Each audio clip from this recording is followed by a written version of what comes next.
অভয়া বলিনি। পশ্চিমবাংলার একটি নিরীহ পরিবার, তাদের মেয়ে অভয়া একটি নির্দিষ্ট প্রতিষ্ঠানে যেখানে তার সুরক্ষিত থাকার কথা ছিল, সেখানেই তার সাথে ঘটল অকল্পনীয় ঘটনা। পুরো পশ্চিমবাংলা কেঁপে উঠল, রাজপথে নামল মানুষ, ক্ষোভ, আগুন, প্রতিবাদ। আর সেই ঝড়ের মধ্যে একটা রাজনৈতিক শক্তি দেখল সুবর্ণ সুযোগ। তারা বুঝলো এই ক্ষোভকে যদি নিজেদের পক্ষে কাজে লাগানো যায় তাহলে ক্ষমতার সিংহাসনটা হাতের মুঠোয় চলে আসবে। আর ঠিক তখনই মঞ্চে উঠলেন বিরোধী দলনেতা। তার কণ্ঠে ছিল আগুন, চোখে ছিল দৃঢ়তা। তিনি পশ্চিমবাংলার জনগণের সামনে দাঁড়িয়ে প্রতিশ্রুতি দিলেন তার দল ক্ষমতা এলে 7 দিনের মধ্যে অভয়ার বিচার হবে। 7 দিন, মাত্র 7 দিন। এই কথাটা তখন পশ্চিমবাংলার প্রতিটা ঘরে, প্রতিটা গলিতে, প্রতিটা চায়ের দোকানে আলোচনা হয়েছিল। মানুষ বিশ্বাস করেছিল, মানুষ ভরসা রেখেছিল। আর তারপর এলো নির্বাচন। ভোটের ময়দানে অভয়ার নাম ছিল সবচেয়ে শক্তিশালী অস্ত্র। অভয়ার পরিবারকে সামনে রাখা হলো, তার মায়ের চোখের জলকে ক্যামেরায় ধরা হলো, প্রতিটা জনসভা, প্রতিটা প্রচারে অভয়ার নাম উচ্চারিত হলো। আর সেই কৌশল কাজ করলো। দলটি ক্ষমতা এলো, বিরোধী দলনেতা হলেন মুখ্যমন্ত্রী, অভয়ের মা নিজেও নির্বাচিত হলেন সেই দলের প্রার্থী হিসেবে। কিন্তু এবার আসল নাটক শুরু হলো। 7 দিন পেরিয়ে গেল, 14 দিন পেরিয়ে গেল, 1 মাস, 2 মাস, 3 মাস। অভয়ের বিচার কোথায়? সেই গলার শিরা ফেলানো নেতাকে এখন কি করছেন?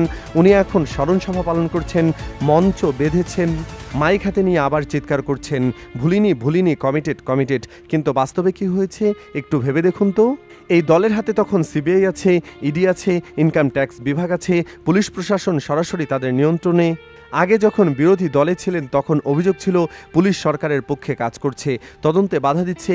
এখন তো সেই পুলিশ আপনার হাতে, সেই তদন্ত সংস্থাগুলো আপনার পায়ের তলায়। তাহলে মূল অপরাধীদের গ্রেপ্তার হচ্ছে না কেন?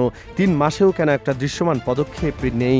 আর এখানেই প্রশ্নটা আরও গভীর হয়ে যায়। আগের সরকারের আমলে যখন তদন্ত চলছিল তখন এই দল বারবার বলেছিল যে মূল অপরাধীদের আড়াল করা হচ্ছে, ঢাকা দেওয়া হচ্ছে, সঞ্জয় রায়ের নাম সামনে এনে জনগণকে শান্ত করার চেষ্টা হচ্ছে।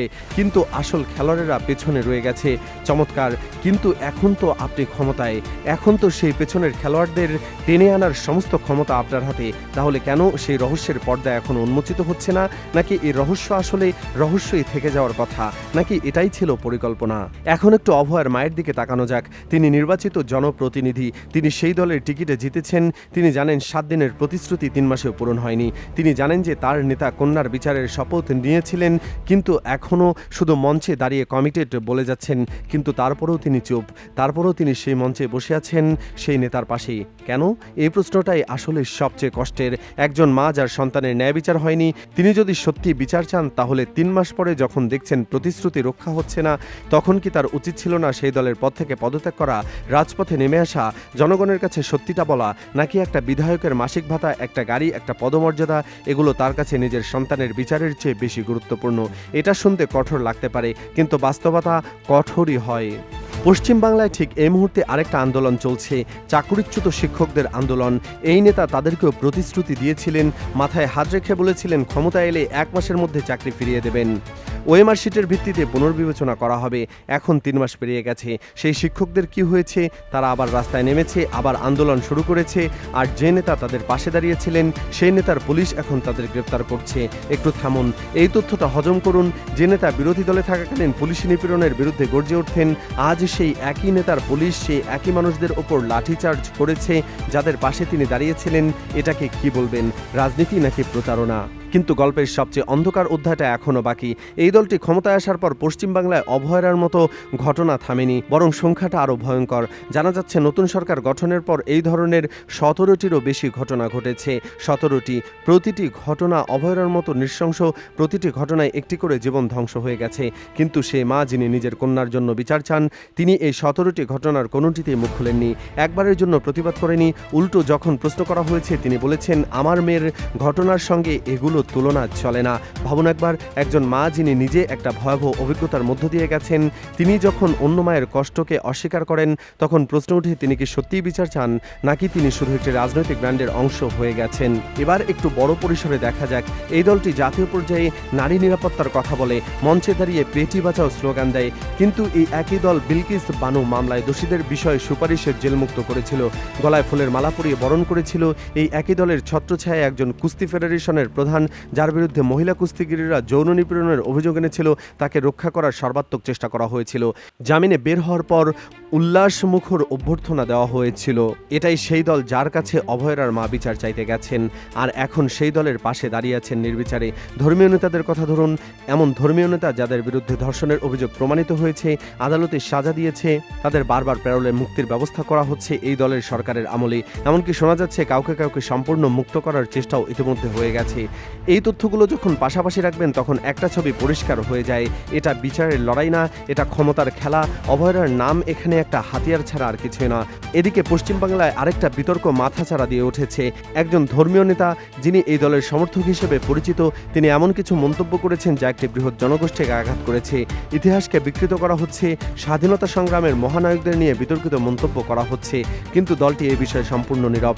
কেন নীরব? কারণ সেই ব্যক্তির পেছনে আছে একটি বড় ভোট ব্যাংক, আর এই ভোটের জন্য এই দল যে কোনো আপোষ করতেই রাজি। এখন পশ্চিমবাংলার সাধারণ মানুষের সামনে একটা প্রশ্ন, কাকে বিশ্বাস করবেন? যে দল ক্ষমতায় থাকাকালীন অভয়রার ঘটনা ঘটতে দিয়েছিল তাদের, নাকি যে দল অভয়রার বিচারের প্রতিশ্রুতি দিয়ে ক্ষমতায় এসে সে প্রতিশ্রুতি ভুলে গেছে তাদের? সত্যি কথা বলতে এই মুহূর্তে পশ্চিম বাংলার রাজনীতিতে অভয়রার নাম দুটো দলের কাছেই একটা তাস ছাড়া আর কিছুই না। একটা দল সেই তাস খেলে ক্ষমতায় টিকে থাকতে চেয়েছিল, আরেকটা দল সেই তাস খেলে ক্ষমতায় এসেছে, কিন্তু কেউই আসল কাজটা করেনি, অভয়রার বিচার। আর এই খেলার মাঝখানে একজন মা যিনি হয়তো সত্যি একদিন বিচার চেয়েছিলেন, কিন্তু রাজনীতির জালে এতটাই জড়িয়ে পড়েছেন যে এখন আর পেছনে ফেরার রাস্তা নেই। তিনি এখন একটা দলের ব্র্যান্ড অ্যাম্বাসেডর, আর তার চোখের জল এখন সেই দলের সম্পত্তি, তার কষ্ট এখন সেই দলের প্রচারণার উপকরণ। এদিকে মঞ্চে দাঁড়িয়ে সেই নেতা আবারও চিৎকার করছেন, ভুলিনি কমিটেড। কিন্তু পশ্চিমবাংলার মানুষ এখন অন্য কিছু দেখছে।